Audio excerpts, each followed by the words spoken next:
Welcome back to Black Cuan, my friend. Berinvestasi di masa-masa sulit seperti ini pasti menimbulkan ketakutan, bahkan keraguan, dan tidak sedikit orang yang sudah menyerah di Bitcoin. Tetapi jika kita mengikuti kata-kata orang-orang yang sudah survive ya di bull market ataupun bear market 2017, 2018, 2019, mereka yang panen banyak di tahun 2021 kemarin, mereka mengatakan bahwa ini adalah momen terbaik untuk menabung kekayaan untuk bull run yang akan datang. Di update video kali ini kita tidak hanya berbicara mengenai Bitcoin saja, tetapi ada juga mengenai Cardano yang menunda fasil hard fork-nya dan dikatakan oleh Cointelegraph sebagai hal yang mengecewakan. Kemudian ada Celsius, Dogecoin, Shiba Inu, dan terakhir pandangan dari FTX CEO Sam Bankman yang menyalahkan The Fed atas kejadian musibah di kripto ini, dan rencananya dia, si Sam Bankman itu untuk pemilihan presiden di 2024. Baik, yang pertama kali ini itu adalah masih ya tentang Bitcoin, Bitcoin death, Google search hit new all time high. Jadi orang-orang yang mencari tentang Bitcoin death itu mencapai all time high-nya itu gara-gara Bitcoin itu dianggap benar-benar sudah mati, teman-teman. Dan untuk pencarian Bitcoin di Google Trends itu tercatat dia mencapai posisi yang tertinggi dalam setahun belakangan ini, teman-teman. Apakah ini artinya Bitcoin itu benar-benar sudah mati atau meninggal sehingga wajar untuk kita tinggalkan? Menurut saya tidak, teman-teman, karena apa yang dikatakan oleh Changpeng Zhao di sini itu dapat memacu keyakinan kita ya, karena dia di tanggal 21 Juni kemarin itu dia katakan, kemarin ya tepatnya, dia katakan build and build. Saya ingat di tahun kemarin ketika BTC crash di bulan Maret ya kalau tidak salah, waktu itu dia juga katakan build and build, dan Changpeng Zhao ini selalu optimis tentang Bitcoin, teman-teman. Dan dia juga katakan di sini melalui tweets-nya itu mengenai rentetan harga Bitcoin ya dari 9 tahun yang lalu, dan kalau kita lihat di sini dia pernah harga Bitcoin itu hanya $110, teman-teman. Dan meskipun sudah terjadi penurunan, sekarang ini pun yang kita anggap rendah sekali ya, itu di level 20-an ribu dollars. Dan di tengah keraguan banyak orang yang sudah menyerah ataupun sudah memutuskan untuk berhenti di kripto, saya secara pribadi ya, dan ini bukan financial advice, saya lebih mengikuti katanya si CZ ini ya, kita membangun di saat-saat bear market seperti ini. Dan meskipun dengan kondisi bear market seperti ini, Bitcoin sudah jatuh dalam sekali, di Australia ini sekarang itu ya, BTC Market become first Australian crypto firm to get financial service license. Jadi BTC Markets itu merupakan salah satu exchange di Australia itu, dan dia merupakan exchange pertama di Australia itu yang mendapatkan lisensi atau persetujuan resmi dari negara tersebut. Ini merupakan sebuah pertanda ya buat saya pribadi di sini ataupun buat teman-teman yang mungkin menonton Black Cuan pada saat ini, bahwa Bitcoin ini meskipun dia sedang jatuh, tetapi adopsi maupun lisensinya ya itu tetap berkembang meskipun dalam kondisi bear market, teman-teman. Dan Bitcoin ini juga menjadi penyelamat salah seorang pemuda di Zimbabwe yang bernama OBV. Jadi OBV ini importing cars and sending money to family menggunakan Bitcoin, teman-teman. Jadi ini adalah sebuah perjalanan hidupnya dia ya, dikisahkan di Cointelegraph ini.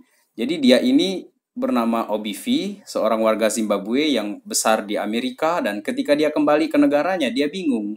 Dia tidak tahu apa yang dia lakukan. There were no jobs, so I considered foreign exchange forex trading. Jadi dia mengawali karirnya itu dengan cara bermain forex, kemudian terkendalanya dia di forex itu karena dia harus masukkan dolar, dia harus punya akun PayPal apa segala macam begitu kan, sehingga dia agak ribet. Dan pada saat itu dia bersama temannya ini membuat sebuah aplikasi ya untuk memudahkan remittance atau pengiriman uang lintas negara ya.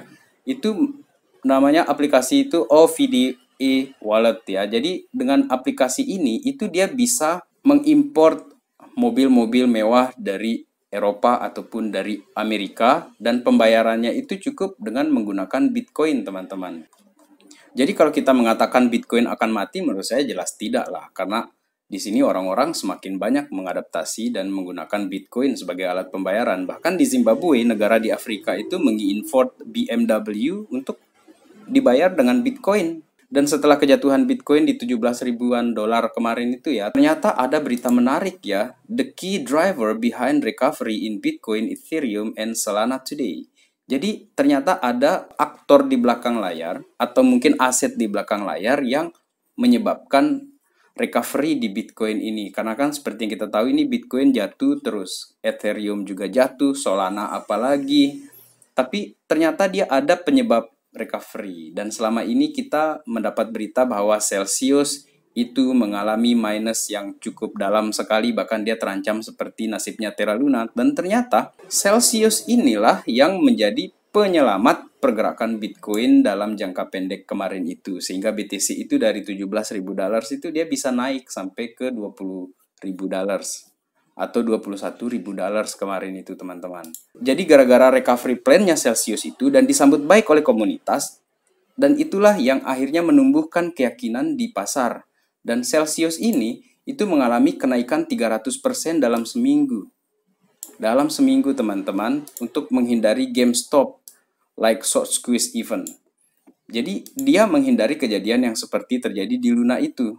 Maka Celsius ini terbang 300% dalam seminggu kemarin. Dan menurut saya ini pun pertanda yang bagus ya, karena Alek Mashinsky itu bertanggung jawab dengan proyeknya, dan kita tahu dia itu orang yang punya relasi yang cukup kuat di Amerika, teman-teman. Itu salah satu alasan, selain bahwa mereka mempunyai dana cadangan yang cukup banyak ya, sehingga dia yakin bisa menyelamatkan proyeknya.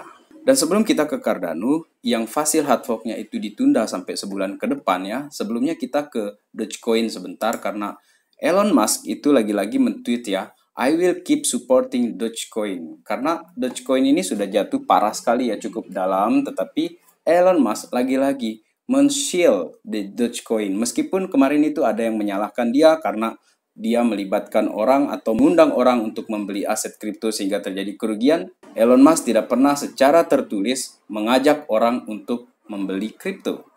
Selama saya memantau, saya tidak pernah melihat itu. Dan jika kita membeli Dogecoin seperti yang dilakukan oleh Elon Musk ya, $100 saja di sini, itu kalau dia kembali ke 25 sen saja itu kita bisa mendapatkan mungkin 3-4 kali lipat. Dan itu bisa terjadi kalau kita rutin membelinya. Dan jangan pernah membeli koin itu dengan uang yang kita pakai sehari-hari. Dan di koin meme yang satunya ya, yang merupakan katanya orang sebagai saingannya Dogecoin ya, Shiba Inu itu terjadi pumps ya. Dan Elon Musk itu malah melakukan double downs di Dogecoin. Jadi seolah-olah dua koin ini itu bergeraknya beriringan, teman-teman. Jadi ketika terjadi pump di Shiba Inu kemarin, sekarang itu Elon Musk itu melakukan double down atau dia membeli koin Doge itu lebih banyak. Dan itu yang mesti kita lakukan kalau kita punya uang, gitu kan. Dan Shiba Inu ini juga itu sekarang sudah mulai diterima di Swiss Luxury Maker Hublot in US Store. Jadi ini adalah perusahaan atau pembuat jam tangan mewah dari Swiss ya. Jadi sekarang Shiba ini sudah dipakai untuk dijadikan sebagai alat pembayaran barang-barang mewah, teman-teman. Nah, seperti Dogecoin yang sudah dipakai untuk pembelian merchandise-nya Tesla ataupun SpaceX ya, Shiba ini sudah dipakai untuk membeli jam tangan mahal, teman-teman. Jadi mungkin kalian mau investasi di jam tangan mahal ya, menggunakan Shiba aja untuk belinya. Jadi banyak orang yang mengatakan apa masa depan dari koin-koin meme seperti Dogecoin, Shiba Inu. Menurut saya, masa depan mereka itu ya ada di alat pembayaran seperti ini. Bahkan di masa-masa yang akan datang pun mungkin mereka itu akan lebih banyak digunakan ketimbang fiat. Karena dia lebih simple, lebih gampang, dan lebih cepat juga melakukan transaksinya, teman-teman. Nah, seperti itu saya melihat Dogecoin ataupun Shiba Inu ini untuk masa depannya. Dia akan digunakan seperti mata uang real atau dolar lah kita bilang seperti itu. Dan untuk Cardano ini memang dia Cointelegraph ini memberi judul yang cukup ya menarik perhatian kita, dan dia dikatakan di sana disappointing. Cardano dApps delay facial hard fork by a month. Jadi ya kadang-kadang berita seperti ini membuat orang itu ketakutan ataupun muncul rasa ragu gitu tentang Cardano. Tetapi aslinya Cardano ini sebenarnya beruntung, teman-teman, dengan kasusnya Luna itu. Kenapa saya katakan demikian? Karena apa yang terjadi di Luna itu bisa menjadi pembelajaran untuk proyek-proyek lain yang sedang melakukan pengembangan gitu kan. Jadi oke lah dia jatuh, Luna hancur segala macam berantakan. Nah, yang lain ini menarik pembelajaran atau evaluasi atau introspeksi dari kejadian Luna tersebut. Dan meskipun Solana kemarin ya, si foundersnya itu di satu video saya pernah tampilkan itu Anatoly itu seperti orang yang mengejek Cardano ya di sana. Tetapi Cardano ini komunitasnya paling besar menurut saya teman-teman. Karena kalau kita lihat saja di sini ya dari Messari ini, itu jumlah public sale-nya Cardano ini yang biru ya. Jadi yang pegang ini bukan paus, ini betul-betul orang yang membeli Cardano itu retail kayak kita ini. Dan hanya 17% saja ini insidersnya atau orang dalam lah dari perusahaan itu yang pegang Cardano. Sementara untuk foundationsnya atau mungkin Charles Hoskinson sendiri atau sekretarisnya atau siapa itu hanya sebesar 2% teman-teman. Nah, kalau kita bandingkan dengan Solana, di Solana ini yang katanya decentralized, tetapi aslinya dia itu centralized, teman-teman. Dan itu sudah diakui kemarin-kemarin ini. Nah, di Solana ini insidersnya ya, atau tim itu punya 48% tokens. Di sini ada main paus di sini. Kemudian komunitas ini yang bagian hijau ini. Sedangkan foundersnya itu 13% kalau dibandingkan dengan Cardano yang hanya 2%. Jadi, kalau mau adu-adu mana yang lebih decentralized, saya kira Cardano lebih decentralized di sini dalam hal kepemilikan token ataupun coins. Nah, kalau masalah jaringan itu lebih urusannya ke teknis. Tetapi menurut saya teman-teman, Cardano ini punya komunitas yang besar.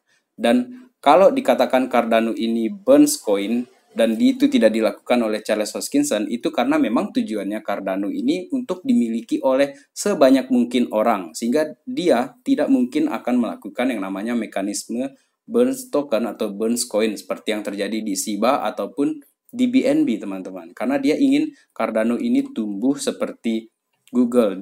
Charles Hoskinson itu di interview dengan BitBoy itu dia katakan dia tidak ingin menyaingi Bitcoin ataupun Ethereum. Dia ingin Cardano ini seperti Google. Dia mewadahi banyak sekali aplikasi-aplikasi atau dApps ya.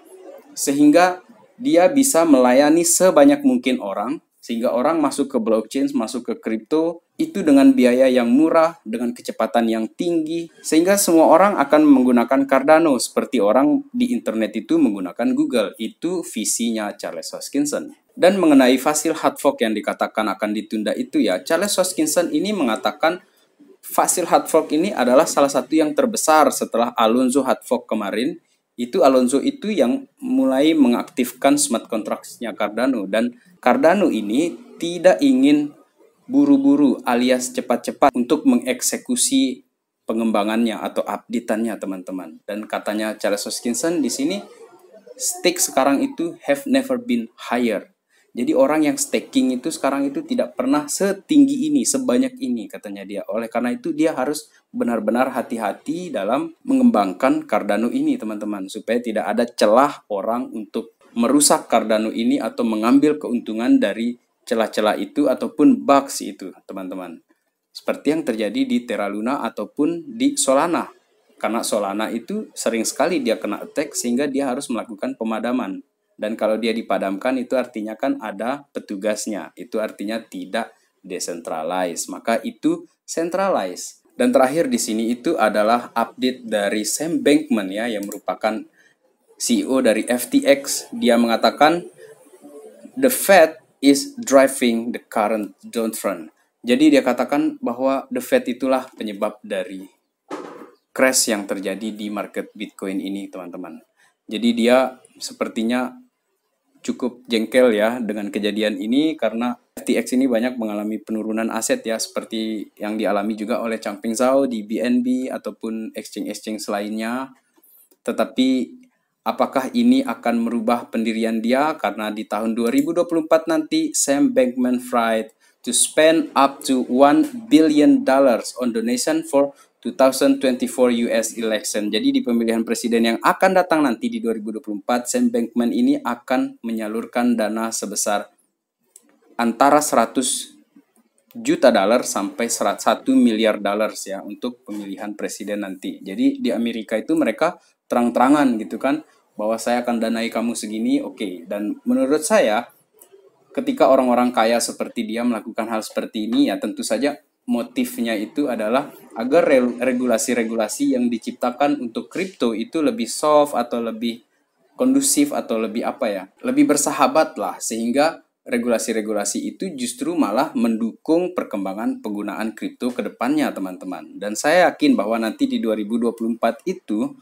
ketika Bitcoin halving nanti di sana, saya yakin bahwa apa yang kita tabung di bear market seperti sekarang ini itu semoga bisa terjadi, akan membuahkan hasil yang luar biasa. So, untuk teman-teman yang DCA, slow saja, santai saja, enjoy the time, enjoy the ride, slow aja. Jadi jangan paksakan untuk membeli coins kalau lagi tidak ada aset, dan jangan sampai pinjam online atau pinjol.